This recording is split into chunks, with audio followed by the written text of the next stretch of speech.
Today, I'm going to talk to you about 7 things that I wish I knew before moving to Miami.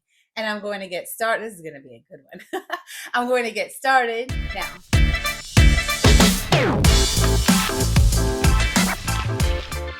Hey everyone, my name's Jamey Prezzi. I'm a real estate agent in Miami-Dade and Broward counties. I work with my husband, Ognjen Prezzi, and our team. Today, I'm going to talk to you about 7 things that I wish that we knew before we moved to Miami. But first, if this is your first time here, hit that subscribe button so you never miss another update. We do put out new videos every week. Also, use the link in our information box and download our free relocation guide. I love that guide page. It has so much information. It really walks you through the steps of relocating here and what you need to know about buying real estate in Miami. And I think you'll find it super helpful. Okay, let's get started. One thing that people are often not prepared for, and that is our traffic. And I did not realize how crazy the traffic is. And when we moved here, we actually first lived in Broward County and we commuted into Miami-Dade every single day. And we ended that quickly after 1 month because it was tedious. That drive down 95 was horrendous and it was just like not for us. I know people do it every single day. Like I said, people commute back and forth every single day, and we do too in some instances. But to have to drive like physically into work every single day in the middle of rush hour and be somewhere at a very specific time and then go home at a very like a reasonable time every day, I don't know. For us, we just couldn't do it. And I can tell you, some of my clients, they like to buy like in the way western northern parts of Broward. And after a little bit of time of doing that commute every single day, they, have to figure out a different solution. So traffic here is unlike many other cities in the United States. And so you have to make sure that if you are thinking about doing the drive, you need to come here and test it to see if you can handle it because it's a lot. And we just were not aware of that traffic situation, which is why we ultimately ended up relocating, and many of our clients do too. Very often when I am reviewing comments that people will leave back on some of our social media, they'll say, well, Miami Beach is not Miami. It's in Miami-Dade. And of course, I know that. But a lot of people who are not from here, they don't realize that Miami-Dade and Broward are 2 separate counties, and that Miami is actually in Miami-Dade, or Miami Beach is actually in Miami-Dade, and Miami is not Miami Beach. People just don't know that if they're not from here or they don't know anyone already living here. So I do use those kinds of phrases when I'm talking about moving to Miami-Dade and Broward interchangeably, because these 2 counties, Miami-Dade and Broward, they're very interconnected. People live and work in both of these counties and commute back and forth all the time. A lot of times people have after school activities in one county or the other, and people just really spend a lot of time in both counties if they're living in this part of South Florida. These 2 counties, they have over 100 neighborhoods and cities. And every single one has a very different feature, different price point, and there's just a lot of real estate information to know about both of these counties. With regards to real estate, I would say if you're looking for a real true city experience, I would focus on condominium living in Brickell, downtown, Edgewater, all in Miami-Dade. Miami Beach has more of the beach feel, but it's definitely a city, especially from in South Beach, which is from 23rd Street down to 1st Street, and south of 5th, the more luxury area.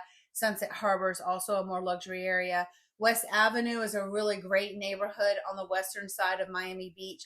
So those are the true city areas, city living in Miami-Dade. In Broward, you do have Fort Lauderdale. I would say it's not really a true big city like Miami, like Brickell, downtown, and Miami Beach. So if you're looking for that city living, I would really maybe focus on Miami-Dade. If you're looking for a property that's more kind of in suburbia, in the southern and western parts of Miami-Dade, you can find more single-family homes. And Broward has a lot of different single-family home, actually a little bit newer than Miami, single-family home neighborhoods. Another thing that was a surprise to us, all of the condo rules and regulations. And this was a really big surprise because we just didn't experience that when we lived in North Carolina. And even when we lived in a condominium in North Carolina, they didn't really have all those rules and regulations like they do here. And so if you are buying into a condominium building, you really need to make sure that you read those rules when it comes to, especially like renting. If you want to rent the property, a lot of times people will call me and say, hey, I want to buy a property, but when I'm not there during the year, I want to rent it out. I would say in the majority of buildings here, you are not going to be able to do a short-term rental. And if that's something that you need to have available to you and that's what you want to buy, you have to be very focused on the buildings that allow that. There's also a lot of municipalities here that don't allow short-term rentals like Airbnb stuff. That's not even the condos. That's actually the city where the property is located. Also, if you have a pet, this is a biggie because a lot of people are surprised to find out that they can't have their two large dogs in their unit. So definitely double check to make sure that you are allowed to have a pet in the property. The breed is allowed, the size is allowed, and the amount is allowed. Sometimes you can have dogs, sometimes you can't have dogs. So just if you do have an animal that needs to live with you, read the rules and make sure it's okay. Also, in a lot of the HOA style communities for the single family homes, there are a lot of rules and regulations. They can even control the paint color of your home, the color of the mulch, and there are typically a lot of rules that go into play with these HOA style communities because they are trying to control the maintenance of these properties and make sure that they all look in a very uniform and very specific way according to their rules and regulations. Some people like that, some people don't. So just don't be surprised and caught off guard by all of the condo and HOA rules because many properties in Miami-Dade and Broward are located within these communities that have these rules that govern the property. We do live in an area where hurricane prep is important just due to the nature of the reality of hurricanes in our area. I remember when we were here looking at real estate and we were talking to people were like, oh, hurricanes, this and that, whatever. It's just what it is. And that is the reality. I mean, we do live in an area where a hurricane can come. However, if you are going to buy real estate here, you really want to make sure that you understand what's what with regards to hurricane prep. Is the roof newer? Are the windows impact? Do you have shutters? Do you have all the shutters? Have the shutters been closed recently? Are there panels? Are the panels up to date? What's allowed in the condominium? If it's in a condominium building and there are no shutters, are the windows impact? If there are shutters, can you close them or can you add them later? So just a lot to know about hurricane prep. But I didn't know about that when we moved here because I just was not experienced in that type of weather. And it's definitely something that you want to have on your radar when you're looking at real estate in Miami-Dade or Broward. One thing that I didn't really think about when we were relocating here, and that is access to see the properties.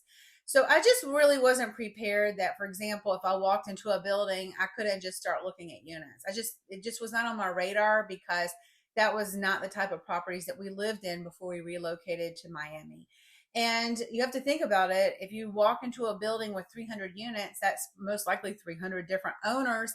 A lot of these properties are tenant occupied or even owner occupied, and they require notice to get in. These concierge people at the front, they're not going to let you just walk around and have a look at the building without having an agent with you. So you really need to make sure that you're working with someone and plan everything before you come. Otherwise, you're going to waste time looking or not even getting into these properties.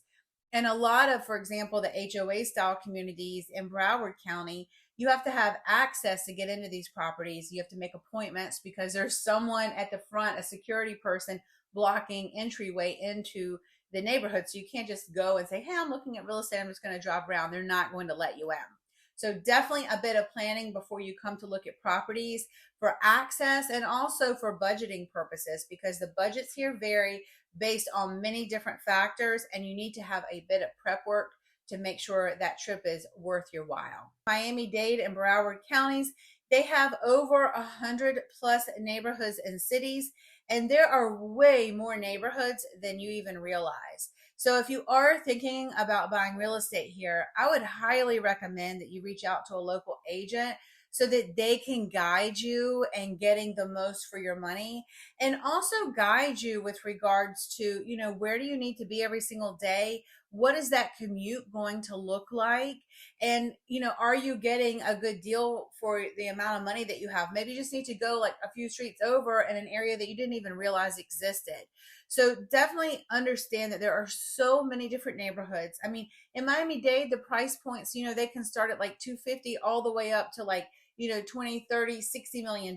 So that's a huge range of pricing and what you get for your money. There's condominiums, there are co-op buildings, there are townhomes, there's townhomes that are in HOAs, there are townhomes that are kind of like freestanding townhomes that are treated like single family homes, larger estate properties. I mean, there's just a lot to know. And there are so many different neighborhoods and different types of properties here. So work with an expert so that they can guide you. I didn't do that, and it was a huge mistake when we moved here. Miami-Dade and Broward counties are two incredible counties to live in or to work in and commute back and forth in. Just you have to be careful with the traffic. But these are some things that I wish I had known before we relocated here. If I had hired a professional like I should have done, that would have been a lot easier. But I didn't do that. And of course, I learned things the hard way. But after practicing real estate here over 20 years, we really know a lot about both of these counties. And they're awesome. They just all have their little nuances, but you can find some really great real estate in both counties. You just need to know what you're buying. I hope you found this video helpful. Again, my name is Jamey. This is my husband, Ognjen. We're always here to be a resource for you. You can find us online on Instagram at the Prezzis, and we will see you soon.